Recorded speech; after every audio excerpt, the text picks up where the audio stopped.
Hello and welcome back to Brigham Young University Hawaii's online economics course. In our last period, we talked about the law of demand and how demand works. Today we're going to talk about the law of supply and how supply works. Now it's important to understand something and to try and get a perspective for how these two issues interact with one another.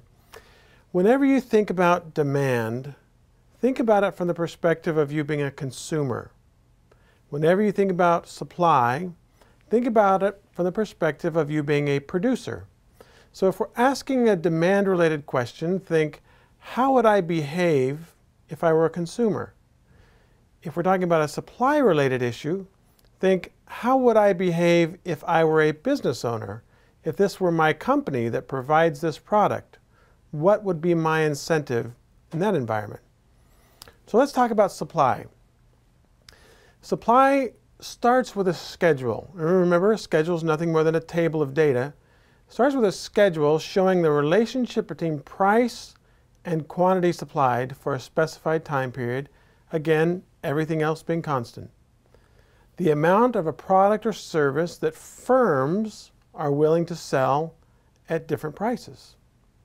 The law of supply says that if price goes up, quantity supplied goes up as well. Now remember, this is a positive relationship. So our graph's going to look different than a demand graph. But think about it, if price goes up, quantity supplied goes up. And why would that be? Now we're thinking about this from the perspective of a producer, a company. And if our prices are going up, we will make more profit. So we're going to produce more product. So if prices go up, quantity supplied goes up. That's the law of supply. The supply schedule, nothing more than a table that relates different prices to quantity supplied. We then take the data in that table and we create a supply curve, which is nothing more than just a graphical representation of the data that was in the table. Because if price goes up, supply goes up, we have a positively sloped line or graph showing a direct relationship between price and quantity supplied, everything else being equal. This is an example of a data table for a supply curve. Here, like you did in the demand curve, you have a series of combinations. Here you have a number of prices, and here are quantities supplied. So at a price of $5, we're talking about pen memory again, or flash memory. Here you have $5, and you have an amount of 55 in terms of the amount that will be supplied. So at a higher price, there's more supplied than at a lower price, the quantity supplied. That's consistent with the law of supply. So we would take this data, we would graph it onto a graph, and we notice that the supply curve represents a positive relationship. In other words, it's upward sloping to the right, different than a demand curve, which would be downward sloping to the right. Now what we typically do, like we did with demand, is we say, well, there are a number of firms in any economy, and so if we wanted to know what market supply is, we would do nothing more than add up the supply curves or supply data for each one of the firms inside the economy, and then we would have an aggregate, or a total amount supplied for that economy. We could do the same thing graphically, take each person's or each firm's individual supply curve, add those together, and that would net give you a supply curve for the industry. Supply curve for the industry is more likely to be in millions instead of individual units. This is a schedule, supply schedule for a whole industry. Prices here and the amount supplied here in millions. This would be then a supply curve or graph for a specific industry, and this is for flash memory drives. Now, let's talk about how we move the supply curve. Remember, in the case of the law of demand, we talked about prices of the good on the graph, and you move along the line. Anything else that we change is going to shift the curve. The same thing works for supply.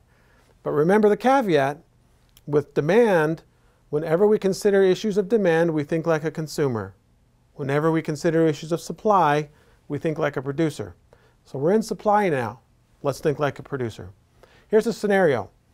A new method of manufacturing flash memory pen drives reduces the cost of production dramatically. You're a producer. What does that mean? Well, that means that you can make flash drives cheaper than you could make them before. And if you can make them cheaper, your profit is going to go up. And if your profit's going up, will you want to make more or less of those pen drives? Well, obviously, you're going to want to make more, won't you? So let's take a look at this graphically.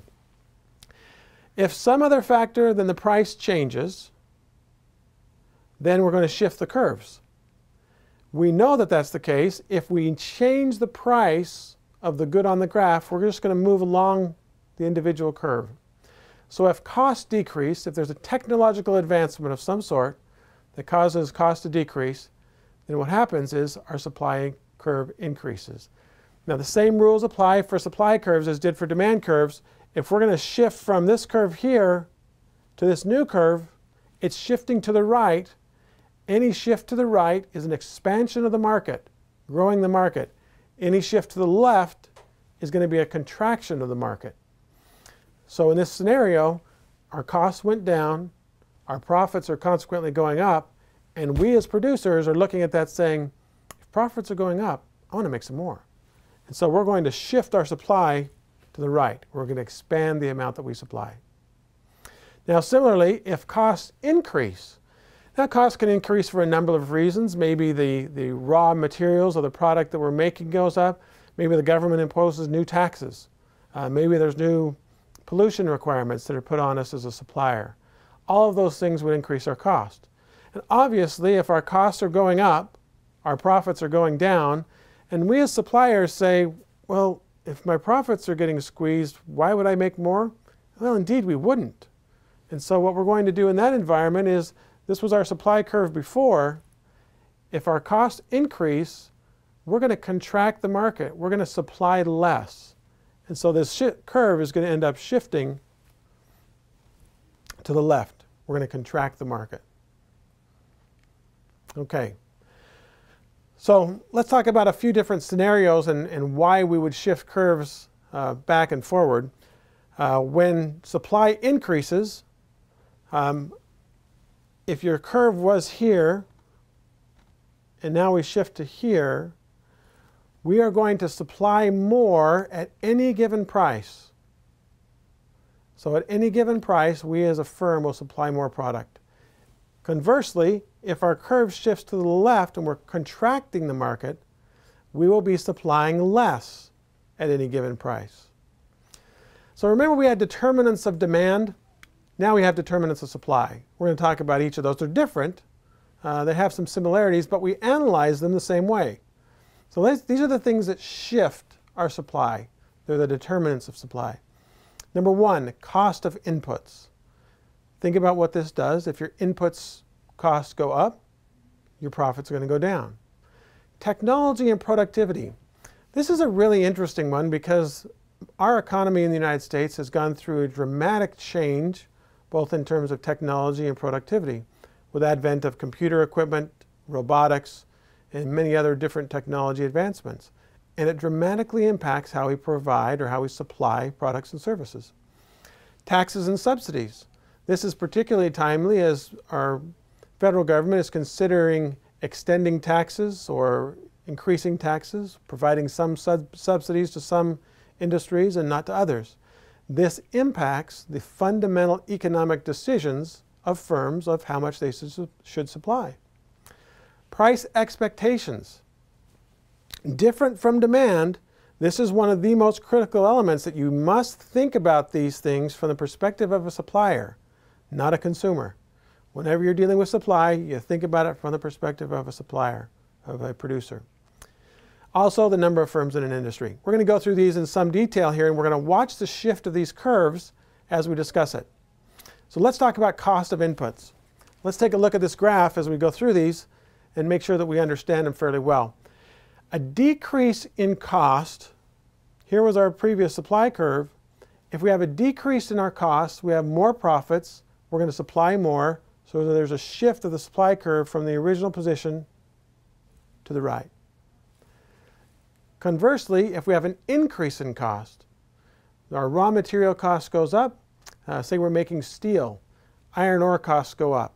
If iron ore costs go up, our margins, or the amount of profit we're making, is going to be squeezed. If that's the case, we're not willing to put all of our productive resources to work to continue to make the same amount of steel we made before. We're going to make less. So as our input costs go up, here we were at the previous supply curve, now we're going to shift. We're going to move back. We're going to contract the market. We're going to supply less. So that's an indication of what happens with cost of inputs. Technology has a similar result on the supply curve. So for example, the American automobile industry. In the 1980s, we did not make a car worth owning. We were making cars like the Chevy Vega and the Ford Pinto. We don't make the Ford Pinto anymore because it exploded on people. You'd bump into the back of it and it would light on fire. That was the quality of automobiles we were making. So we went over to Japan and watched how they were making these incredible quality cars that were very fuel efficient, and we realized that most of them were using robotics. They didn't have people out there welding their pieces together. It was robots that was doing all the work. And robots are remarkably more precise than people. So we came back to the United States and said, you know, we can actually take a few pages from this manufacturing book. And we said, what we're going to do is we're going to now make cars using robots. And it was so much cheaper to use robots. They don't need health care benefits. They don't need vacation time. They don't need all these things that people need. And so we started using robots, and our supply curve shifted. So here was our supply curve before, and now we put robotics or new technology in place that makes it cheaper to produce, and it causes a shift in our curve to the right. We're expanding the market, producing more. Similarly, decreases in productivity, demands of unions and wage agreements also happened during the era of the automobile industry. That causes our supply curve to shift to the left, because now all of a sudden production is more expensive. Union rules require us to hire more people. We'll talk about that later in the class. But it causes the supply curve to shift to the left. It causes us to contract the market, to supply fewer cars at the same prices. Taxes and subsidies. Very similar, because taxes are costs that are put upon individual companies or suppliers. Subsidies, sort of cash payments for doing things that we are doing anyway, so it increases our margin, and so has a similar impact. But again, thinking about this from the perspective of a supplier, how does it impact the market? So let's take a few examples here real quickly. A decrease in taxes. You're a supplier. What does that do for you? You're making automobiles. A decrease in your taxes puts more money in your pocket, increases your profit. If your profit's higher, you produce more. So we have this situation here at S1. Now we have a tax reduction. And what do? We start to produce more. And so we shift that supply curve out and to the right. Market expands. We produce more product. Similarly, if we have an increase in taxes, what does that do? Well, here was our supply curve before. Now our taxes go up. That's an operating cost. We have to pay our taxes. When we pay our taxes, our profits go down. When our profits go down, we produce less. So we shift our supply curve to the left. We contract the market and produce fewer products at a given price point. Let's talk about pricing expectations, because this is one that's going to be a bit confusing, because it's different than considering the law of demand. But it's only different because people forget that under the law of supply, we act, we behave, we think like a producer. So what happens if you have an expectation of lower future prices? Now remember, the graph shows what we're going to do today. So if we're a producer and we have expectations of lower prices in the future, what do we want to do today? And what we want to do today, here was our previous curve, this red one. What we were going to do today, if we expect lower prices in the future, we're going to sell more now, because our prices are higher today than they will be in the future. Consequently, our profits are higher today than they will be in the future. And so we're going to sell more today. Our supply curve is going to shift to the right. expanding the market. And then the obvious one is the number of firms in an industry. Now, what's interesting about this is that there's an interesting automobile correlation here as well. Because in the early days of the automobile industry, most people purchased American automobiles. And we still imported a few cars from Germany, the Mercedes and the BMWs, but they were really rare events. Most Americans purchased American cars. And there's a reason for that, because the lobby for the automobile industry was very powerful, and they decided that they would go to the government and force the government or compel the government to charge duties on any foreign cars coming into the market. So if a Japanese firm wanted to bring a car in, the government charged a fee on top of the price of the car, which made that car more expensive, which made people less inclined to purchase it. What happened in the late 80s and early 90s is a lot of those Japanese companies said, we can do this a different way. We don't need to make them in Japan and ship them to America. Why don't we go over to America and make them there? So a lot of the Japanese manufacturers came over to places in the southern United States. They opened up enormous automobile manufacturing plants and started selling Japanese cars made in America. Consequently, the number of firms that you had in the industry increased dramatically. That increase in the number of firms took you from the perspective of this red supply line, expanded outward by increasing the number of firms in the market, and significantly increases the supply of automobiles. Very, very interesting fun fact that you may not know. The increase in the consumption of soybeans also had a significant impact from the automobile industry. And the reason why is that when the Japanese firms brought all of their manufacturing over here to the United States, they still didn't trust the Americans that they could make a good engine and a good transmission. So what they would do is they would ship by boat the engines and the transmissions for those cars. They brought them over to America, they put them in their engine or in the cars that they manufactured here. The problem is, now they had a boat that was totally empty going back to Japan. So they thought, what are we going to do with this boat? So what they decided they would do is, they would put their factories in the south where there was a lot of fertile ground. The Japanese need a lot of soybeans for their tofu and things. So then what they would do is they'd buy up tons of farmland, grow lots of soybeans, and they would send them back to Japan in the boats that were empty from bringing the engines and the transmissions over here. And now the United States is the largest exporter of soybeans. So the knock-on effect of the power of the automobile industry. All right, let's finish up the law of supply and try and make sense out of understanding some of these changes. Changes in supply versus changes in the quantity supplied. This terminology and the language here is very important, just like it was in our discussion on the law of demand. A change in one or more of the non-price, those were the determinants that lead to a change in supply, cause a shift in the whole curve. Anytime we change a non-price determinant of supply, we move the curve either to the right or to the left. Anytime we change the price of the good on the graph, we are just going to move along the line. That's important. Changes in supply versus changes in quantity supplied. A change in supply is a movement of the curve, the supply curve, left or right. Change in quantity supplied only occurs when we move the price of the good on the graph, in which case we just go up and down the supply curve. We stay on the line. Okay, that is the end of the supply section of this discussion. We will move on in our next discussion to mixing together, bringing together both the supply and the demand curve, and then we start talking about how markets work. Thank you for listening, and we'll see you during the next lecture.